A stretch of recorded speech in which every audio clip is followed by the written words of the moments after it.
Welcome, everybody, to the Poker Fuse podcast. This is episode 7, coming to you on March 7th, 2019. I'm your host, Mike Gentili, along with my co-host, Nick Jones. Nick, how's it going today? I'm very well. How are you doing? Because you have been off ill a little this week, haven't you?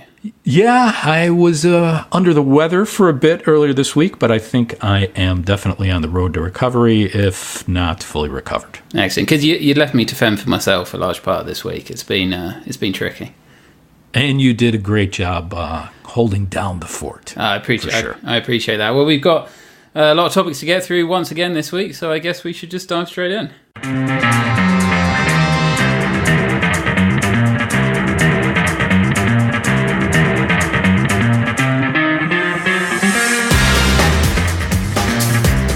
You may have noticed a lot of information floating around these past couple of days about financial reports for some of the bigger online poker companies that are publicly traded. This is the beginning of the earnings season where we're looking back at the end of 2018, and a lot of the publicly traded companies are coming out with their financial reports around this time. I know we have seen GVC recently. Nick, what did they have to report for the end of 2018? Yeah, so we're getting, conveniently, all the major online poker operators, with one or two exceptions, are publicly traded companies. So we get some insight into their businesses every quarter, every half year, and this is probably the peak time because we have full year results for 2018. So this week we saw both GVC and the Stars Group. So GVC is quite an interesting company. Obviously, GVC own partypoker. Partypoker is kind of resurgent in terms of revenue at the moment, so it's always an interesting talking point on the analyst call. But with GVC, we get some of the perhaps least interesting information out of them for a couple of reasons. So one is they don't break out their online poker revenue in absolute figures like most companies do, so we have to kind of read between the lines a little bit there. And also the thing with GVC is we actually get a Q4 trading update which came out 6 weeks ago, so the actual core poker numbers that we saw floating around this week we've actually already known since January, which is basically GVC said that their online poker business is up I think 42% on constant currency for the year of 2018. I believe Q4 was 40%, something like that, but we already knew that from a few weeks ago. Nick, tell us a little bit about constant currency, just for the listeners that may not understand exactly what that means. Oh, okay, yeah. So very broadly, customer deposits are held in often the currencies that they'll deposit in. If you're in Europe, you might deposit in euros. If you're in pounds, you might deposit in pounds. Then that money might be held in a different currency. And then when the company kind of extracts their revenue from that money from the rate, that'll be taken in a different currency. So ultimately, global currency FX rates will impact kind of the purchasing power of their customer base, which will then impact kind of the revenue on a short-term basis. So we see that. I'm sure there's some financial experts or economists cringing at my explanation there, but I think broadly speaking, we're looking at companies are affected by their own customers' purchasing power, and their reporting revenue might be different from their customers' currencies, and that results in this constant currency kind of calculation. So basically, they're trying to take out the fluctuations of currency out of their reporting. Yeah, sure. Yeah. So with partypoker, we know that from a revenue perspective, they've been growing for the last 2.5 years, and they've been investing very heavily into their online poker product. It's been growing at 30 to 40% for the last couple of years as they report. So they don't report their absolute revenue figures, but we do make estimations of that based on their previous performance. And back in 5 years ago, when they did report their absolute revenue figures from poker, we have estimations for that, which if you're a pro subscriber, you can certainly dig into that a bit more on our site. But we did get an interesting quote, because it always does come up on the analyst call. They will talk about partypoker. So if you like, I can read off GVC CEO's little bit about poker. Would you like to hear that? Yeah, for sure. Excellent. So he says, Party Poker, it's been a bit of a David-Goliath battle with PokerStars. We're growing 42% in 2018. We're sort of biting at their ankles, but we are making progress, significant progress. We remain with our strategy at Poker in terms of trying to grow that business aggressively. In 2019, first couple of months, it's been 38% growth, and we are number 2, but we are definitely getting market share in poker. How's that been driven? As I said, technology, brands, product, marketing, and people. Yeah. So now that you've read that off, I do remember seeing that earlier. And the thing that jumped out at me is that they consider themselves to be a David to PokerStars Goliath. Yeah, I thought that was an interesting characterization of their position. I mean, they definitely are. I'm just trying to do some back the napkin maths. I mean, I think probably quarterly they make... Also, annually, they make something like $150 million, something like that. PokerStars is $850 million. So we're talking like they are a sixth to an eighth the size of PokerStars. That's kind of the area we're talking. So is that David to Goliath? But I mean, it's not a million miles away, I suppose.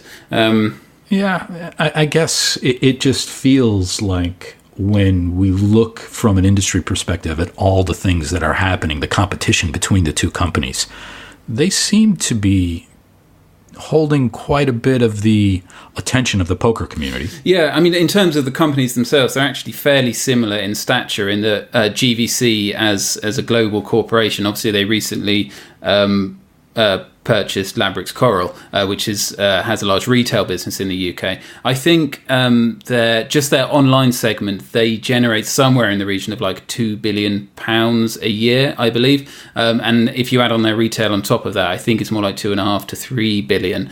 I'm going off the top of my head here, so I might be off fractionally, but that's kind of order of magnitude we're talking about. And the Stars Group, their total group revenue is in that ballpark, in like the $2 billion, $2.5 billion type range, I think. So in terms of company stature, they are very similar and they directly compete in many of the same markets. On the poker front, of course, and we'll talk more about PokerStars numbers in a bit, but poker is, depending on which frame of reference you look at, somewhere between 30 to 50% of their business. And with GVC, it's probably more like 5 to 8% of their business, maybe 10%, but probably not that high.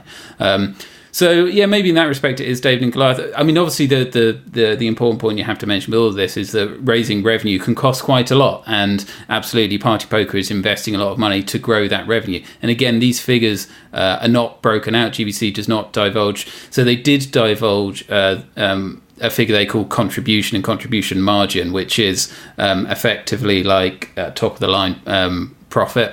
So after they take into account marketing expenses and taxes and that kind of thing. And they never did it for poker, but they did do it for the games label of brands, of which poker is probably about 40% off, 50% off, so it's pretty significant. But they've stopped reporting contribution margin by label, so we don't even know that yet. It wasn't discussed on this conference call, the costs that they were putting in to invest in the poker product. That wasn't discussed at all. So they basically just touted how big they were growing, and they clearly have their sights set on continuing to grow it. Absolutely.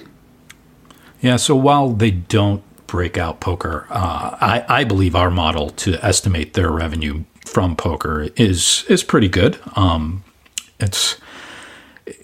They've reported strong growth in 2018. Do we see that continuing in 2019? I guess that's the question.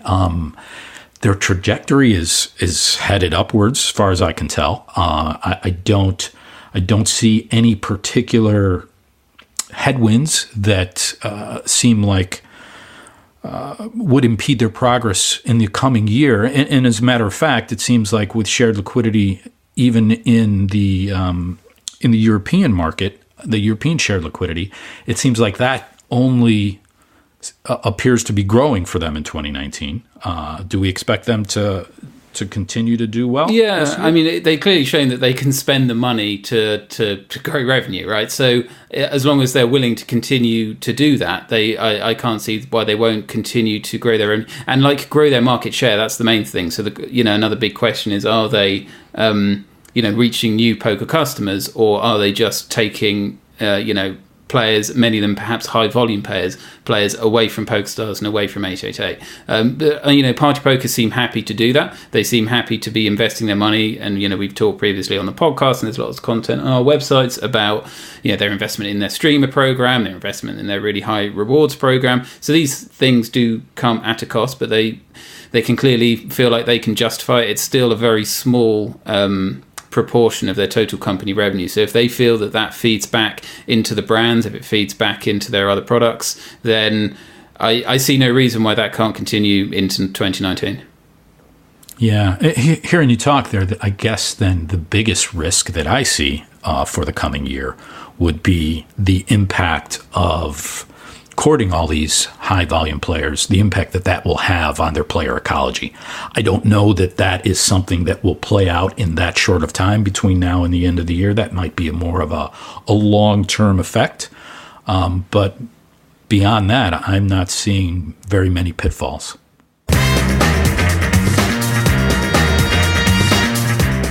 So it was the financial results. It was the big 1-2 this week, because it was GVC on the Tuesday and then the Stars Group on the Wednesday. What I didn't hear a lot of listening to the conference call for the Stars Group was I didn't hear a lot of talk about poker. Is that been something that they've been de-emphasizing in past conference calls or investor relations? I think it's just a result of the fact of how much the Stars Group has changed in 2018. The entire the entire business has been transformed from, we go back a year and the company was the Stars Group, it was PokerStars. PokerStars was 70% of its total revenue. They had a growing casino portion under the PokerStars casino brand. They had a growing sports betting operation under the BetStars brand, but it was still very much poker. And then over the course of 2018, the company acquired two Australian sportsbooks, William Hill Australia and CrownBet, which they rebranded into BetEasy, and they acquired Sky Betting and Gaming for $5 billion, which is a huge sports book in the UK and in other markets, but it's predominantly in the UK. They also have a very successful casino, and they have a small independent poker operation called Sky Poker. And so they acquired all these businesses, and obviously the investors and analysts on the call want to hear about how they're performing, how the synergies between these businesses will pay out in the future, and that was obviously the focus of the call. So obviously poker's still there, it's still a very large part of the business, but where we might go back a year or two and we would have slides talking about product innovation and the live events that we've seen at PokerStars and how their brand is massive and the market that they're moving into, there was very little of that. I don't think there was really any mention at all of the big successes that PokerStars could point analysts to in terms of launching 5 new games and running the PSPC. That's all happened in the last quarter that didn't get a mention. Yeah, so what I'm hearing you say is that it's just relative. So when you have an acquisition of somebody like Skybet, the $5 billion price tag, that other things seem to pale in comparison. So I would imagine that the investors were much more interested in that topic than perhaps how many new games that have been released by PokerStars. Yeah, and the numbers are certainly rosier when they look at the big picture, because you acquire a lot of companies and now your revenue has just doubled, and that's fantastic. Right. Of course, so we should probably just touch on very briefly what the results are. So Q4 was poor for PokerStars in terms of their what they call their international segment, which is their legacy, PokerStars, Stars Casino, that kind of thing. So that business did decline. The entire business, including casino and sports, declined fractionally, I think 1.5% in Q4 year over year. The poker component of that, which is obviously PokerStars, declined 10% year over year. They're both big declines. It's the first time that the group as a whole has declined in recent history since they launched, sports betting and casino, which have been very successful, and it's the first time it's declined. Poker is fairly static, so that was a big drop. Going back to constant currency, which we talked about in the last segment, they apparently suffered greatly from currency fluctuations in that quarter, because they say poker actually only declined 4.4%, and I think the segment as a whole actually increased fractionally, I think 3 or 4%, just going off memory. But overall, that was a fairly weak quarter for them. the positive is over the course of the year of 2018, online poker at PokerStars did grow fractionally. I think about 1.1%, if I recall, and along with the casino and the sportsbook, it grew double digits, I'm pretty sure. So they were the top line numbers from like that international segment.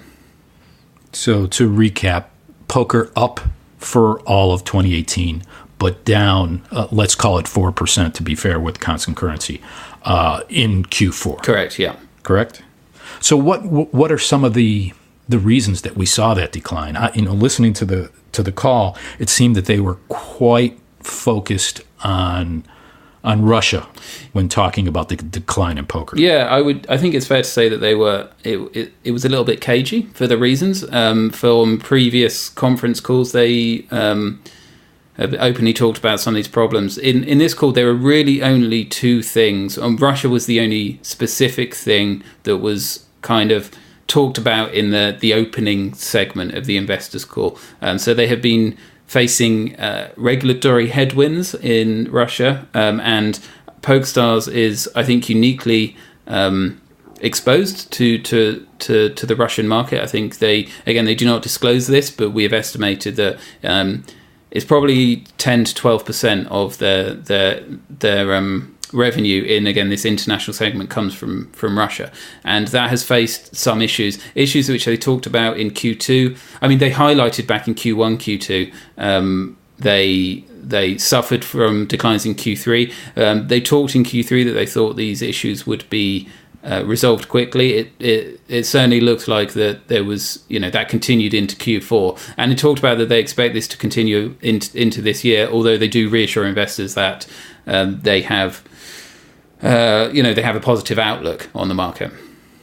Yeah, and what I was able to decipher is the actual headwinds that are affecting the poker revenue in Russia are their ability to get transactions processed, financial transactions processed, and their ability to openly market to players.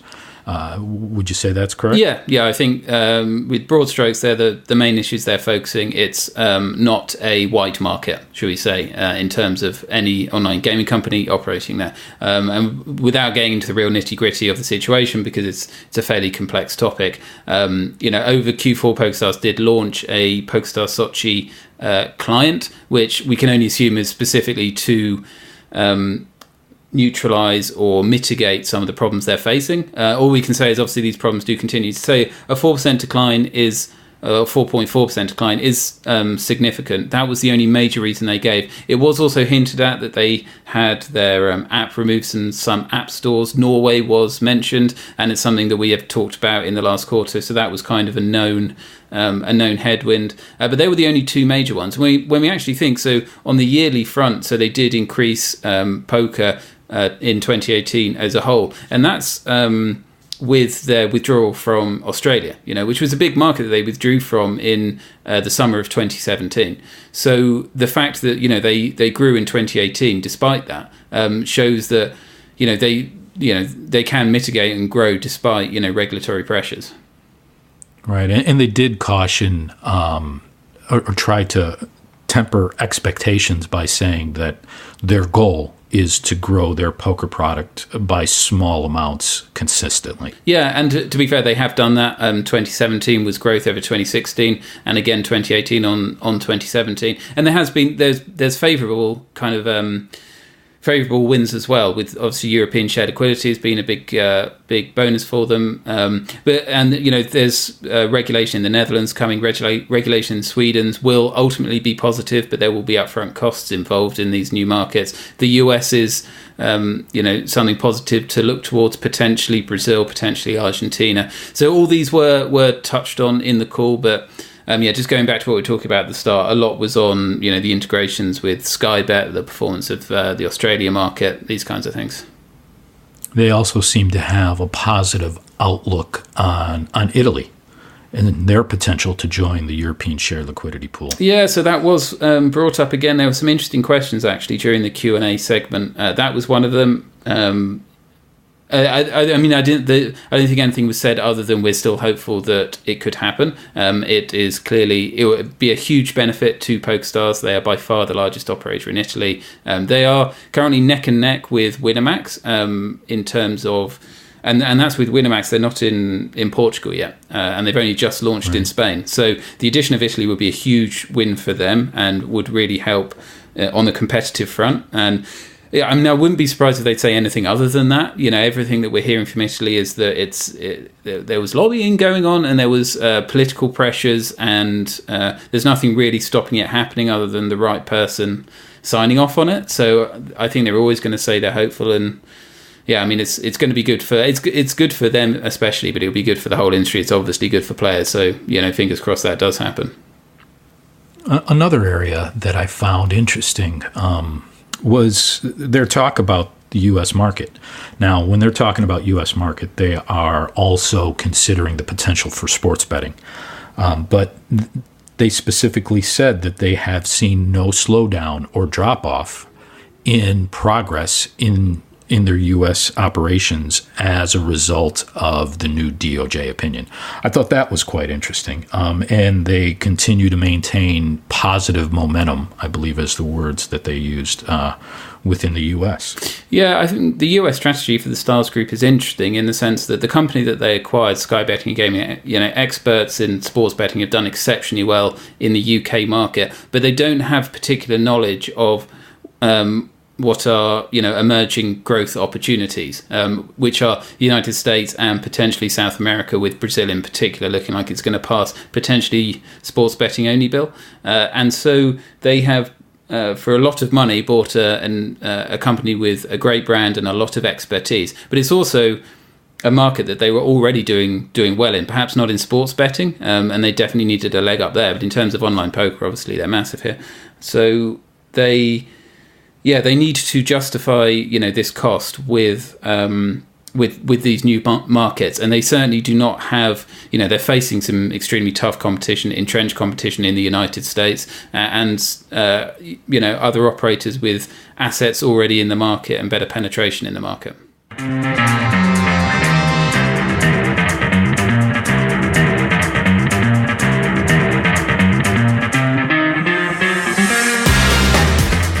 Segues nicely into what I suppose has become kind of a regular feature on this podcast, which is Mike updating us in all the terrible things happening in the United States. So there's been a couple of things this week which we want to talk on. Yeah, so the DOJ did come out, as reported by Gambling Compliance. They got confirmation from the Department of Justice that they have extended their compliance period by another 60 days, which puts that date out to June 14th. So that is the date that they want to make sure that everybody is in compliance by. If I was to ask, why do you think they did that? Well, I think there's a lot of reasons why they did that. So there's speculation out there that they want to give some of the court cases time to mature and perhaps avoid having to make any kind of enforcement decisions based on the outcome of those court cases. I think that the Department of Justice is going through a transition period itself. We do have a new Attorney General in the U.S., as we talked about in previous episodes. I think there's probably a lot more pressing issues that the Department of Justice has as a whole going on in the U.S. right now. So I don't find it surprising that they've put that off at all. It is interesting to see that June 14th date does fall right within the time frame that the World Series of Poker is going to be going on in Las Vegas. As we know, that's an issue there because it has yet to be determined if players in New Jersey are going to be able to participate in the online events as they were able to do last year. Maybe it's just I'm an eternal optimist, but could this be seen as a positive light, that if they are delaying it for 60 days, in part due to pending court cases against this decision, it shows that they feel that there is some merit that this opinion will be reversed? Yeah, well, I think the opinion itself came from a regime that is gone from the DOJ. So I believe at the time that happened, Jeff Sessions was still the Attorney General. Then we went to Matthew Whitaker, who was the acting Attorney General. Now, we've got Barr in that position. So there's been a lot of transition over time. I do think that it is definitely positive momentum. Or at least has the potential to be. Yeah, and so this news quickly impacted the situation in Pennsylvania as well. Right. So Pennsylvania has officially came out and said that the DOJ opinion did cause a delay to their launch.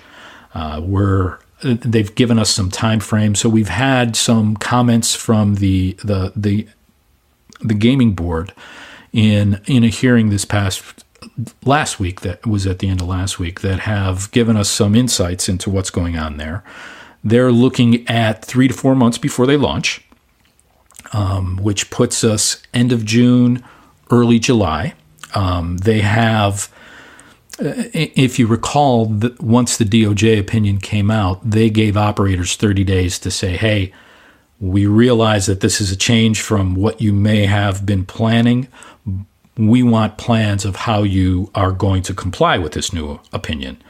The interesting thing is that 30-day period has well expired, and their comments in the hearing this past week were, and I quote, they have begun to receive replies. So it sounds like they're cutting some slack to the operators, but that things are still quite up in the air. They also mentioned that they're still working on some things, one of which is making sure that all of the servers and ancillary equipment is fully housed within the state. So another thing that they've also mentioned is they're still in the process of testing and certifying the let's call them problem gambling features of the software to make sure that players have the ability to limit their time on a site or limit the amount of money that they are losing. Those things are still in the testing phase. So that leads me to believe that the delay is not entirely due to the DOJ opinion. Okay. They've also claimed that they are, and I quote, very far along with the licensing process. So if they're not yet complete with that, that tends to tell me that there's delays that are attributable to things outside of the DOJ opinion. Yeah. It's interesting that, I don't know, and maybe this is just going to be the case of it, that it's almost like each state has to reinvent the wheel when it comes to, responsible gambling measures and, and compliance and testing, where this has already been done in 3 states. Yeah, so I don't think it's a matter of reinventing the wheel. I'm sure that they are leveraging the successes of other regulatory bodies in the U.S. and probably around the world when it comes to developing the requirements for this. It's now just a matter of testing that the software is compliant and certifying it. So that's how I see that playing out there. The other thing that came out of that hearing was we, for the first time, heard the gaming board express concern about the banks and how they are going to react to the DOJ opinion. And that, knowing that that's on their mind, is, I guess, adds a bit more legitimacy to the topic. And I think that is perhaps in a cautionary type of conversation that they were having with the Appropriations Committee, which is in charge of, hey, this is how much money we can expect to be fulfilled in our budget that comes from online gaming. Right, because this is, this is a key point from our perspective. We're mostly focusing on the Wire Act interpretation and how it applies to online poker, which is fairly clear-cut terrible for online poker because it's going to stop liquidity pooling across state borders. But if that were the only impact, then as much as it's bad for the online poker industry, the much wider online gaming and sports betting industry might feel they're less impacted. However, when we start talking about financial transactions, this all of a sudden now we're talking about online gaming as a whole, and that's a much bigger topic, a much bigger concern for stakeholders. Right. So even if it were the case that it was limited to the shared liquidity for online poker, which it's not. But let's say that it was. The financial institutions have no way of determining if a deposit or a withdrawal is related to online poker or online casino, for example, which may be completely housed within the state. So if they are taking the most conservative view, they are going to throttle financial transactions as a whole because they are not able to discern which ones are related to poker and which ones aren't.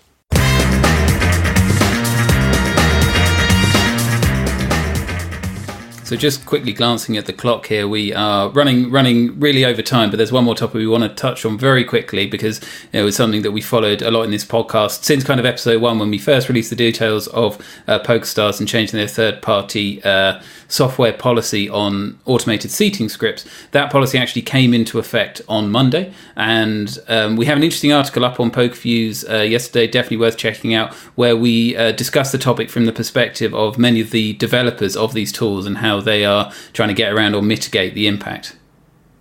Yeah, that piece on PokerViews was written by Anaj, who reached out to a number of different seating script developers or companies that provide that service to get their thoughts on what has changed since the new policy was implemented, and what they're doing to keep their business viable going forward.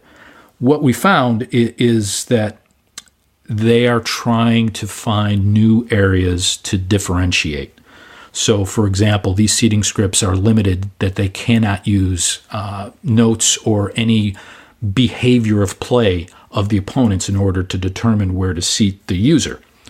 Instead, what we found that they're doing is they're trying to identify other criteria that can help them determine if the table is soft or full of regs. For example, they're looking at things like when a new player joins a table. And what they're saying is not regs usually don't sit regs. So if a new player joins a table, it is most likely a recreational player. So I find this fascinating for two reasons. So one is that PokerStars has implemented this policy to encourage a certain behaviour, and that is not this quick seating kind of predatory behaviour. And with policies like that in mind implemented by these tools, it's kind of almost finding a loophole or finding, okay, we're not going to directly use this, but we're going to use this proxy for this. The end result will be the same, and I wonder if this becomes prevalent, that PokerStars will just to implement a complete ban on tools that seat players. I wonder if they'd even considered this as kind of a clever workaround. Right. And, well, I think part of the risk is, or part of the difference is, when it comes to using notes that players have or HUD statistics, that very accurately can identify softer tables or recreational players. The criteria that they're using now, I think there's still some question of whether or not it's going to be effective in identifying the softer tables. We talked about when a new player joins a table. Another thing that they're doing is trying to determine how quickly tables are filling, and giving users of those seating scripts the ability to configure their software to allow them to join or to seat them at tables that are filling quickly, thinking that those are being filled with new players or recreational players. Another thing that Anaj was able to determine from talking with some of these developers is that they're offering users the ability to blacklist tables. So, for example, if the seating script pulls up a table and the user scans it and says, you know what, this table's too tough for me, and closes it down, they can then configure that seating script to be able to not open that table again for a certain period of time. It does still seem to me, and it's just my opinion here, and maybe you disagree, Mike, that now we're almost getting into a bit of an arms race. They're going to implement this, and then PokerStars will just say, well, no, not this.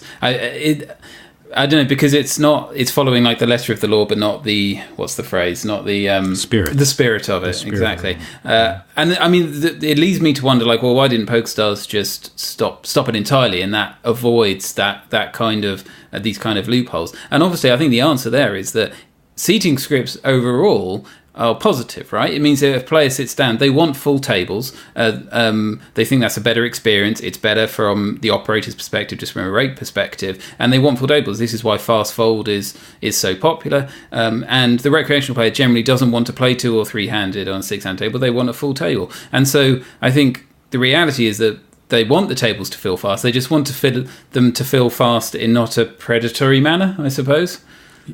Yeah, so that's the main advantage for the operator looking at seating scripts is it reduces the time that players have to table select. So the time of them looking through the lobby is now time that they are seated at the table because they have this tool that seats them more quickly, which means more hands are played with more players and more rake is generated. So I think that's the advantage that they're seeing there. And yeah, like you point out, it's just a matter of balance. And can they put restrictions in place that greatly reduce the predatory behavior behind it? And if they can reduce that by a certain percentage and still get the advantages of having more players at more tables more often, I think that's probably the balance that they're looking for. Okay, we just about crammed in all the topics that we wanted to talk about. Yeah, well, one more topic that I think we should discuss is an additional way that the audience can consume the podcast. And why don't you tell us a bit about that, Nick? Yeah, so we have, from last week, we experimented a bit with posting up the full transcript of this podcast. All I wanted to ask you that, Mike. Last week's episode is 35 minutes, including music. How many words do you think we spoke? 35 minutes, music, I'm going to say $5,000. 6,000, you're not far off. Ah, okay. So yeah, we are posting that transcript on the website. So if you've got this far, obviously you've listened to the whole thing. But maybe if you want to go back, read a section, pull out some of the text, we're posting that up. It's kind of it's not like a 100% perfectly accurate thing, but I think the response so far has been very good. So we're going to do this for a while, and yeah, do let us know what you think. So I have a question though. Shoot. When someone goes to that transcript, now, as we mentioned earlier, I've been out of the office a bit this week, so I haven't been able to fully play with it, but it looks like you can go to a particular segment and hit play, and it automatically plays that segment. Is that correct? It's very cool, yeah. So we're time stamping just the different sections. So at the top, you'll have a little table of contents of the different segments that we've talked about, and you can click on it. It'll jump down to that portion of the transcript, and then if you hit the play button there next to that kind of chapter marker, it will start the podcast playing there. So yeah, you can jump around different sections and just listen to one section or read one section if you want to. So we only did it for the last episode, but if they're really popular, maybe we go and transcribe the previous ones as well. So we've got kind of a full library, but we're definitely going to do it moving ahead for now and see how it goes. Yeah. So I think that's pretty cool. I haven't seen that for any other podcast, so I'm pretty excited for. We're setting new trends in the podcasting world, Mike. This is it. Yeah. All right. Cool. Well, I think that's about everything for the week. Thank you for joining us, and we'll see you soon.